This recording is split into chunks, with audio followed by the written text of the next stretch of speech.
9 bullets, point-blank range, outside his own grandmother's house. Curtis Jackson should have died on that porch in Queens. He didn't. Years later, he walked away from a flavored water deal with a check for over $100 million. His mother, Sabrina, had him at 15. She raised him alone by selling drugs on the streets of South Jamaica, Queens. When Curtis was 8, she was murdered. Her killer was never found. He moved in with his grandparents, and by 12 he was dealing crack himself, sneaking out between his after-school program and dinner. By his 20s, Curtis had a new name, 50 Cent. He'd signed to Columbia Records. He was days from shooting his first music video.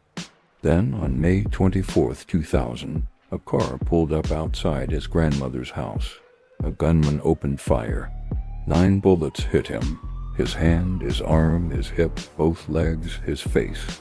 One went straight through his cheek. He survived 13 days in the hospital, months relearning how to walk. And while he was still recovering, Columbia Records dropped him. His album got shelved. No label wanted a rapper who'd just been shot 9 times. On paper, his career was over before it started. So he built it from nothing. No label, no budget. He recorded raw mixtapes out of pocket with his new crew, G-Unit. One tape, Guess Who's Back, reached Eminem in 2002. Eminem played it for Dr. Dre. Weeks later, 50 Cent signed a $1 million deal with Shady Records and Aftermath. In February 2003, he dropped Get Rich or Die Tryin. It debuted at number 1. 872,000 copies sold in the first week alone.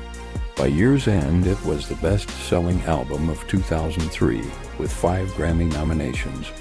Then came his boldest move. In 2004, a small drink company called Vitaminwater offered him a standard cash endorsement. He turned it down and asked for equity instead, a real stake in the company.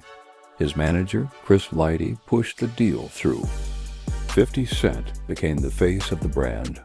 Sales went from $100 million to $700 million in 3 years. In May 2007, Coca-Cola bought that company for $4.1 billion in cash. 50 Cent's stake turned into a payout of roughly $100 million. The kid who once sold crack on a Queen Street corner, who took 9 bullets and got dropped by his label, walked away from a bottled water deal with 9 figures.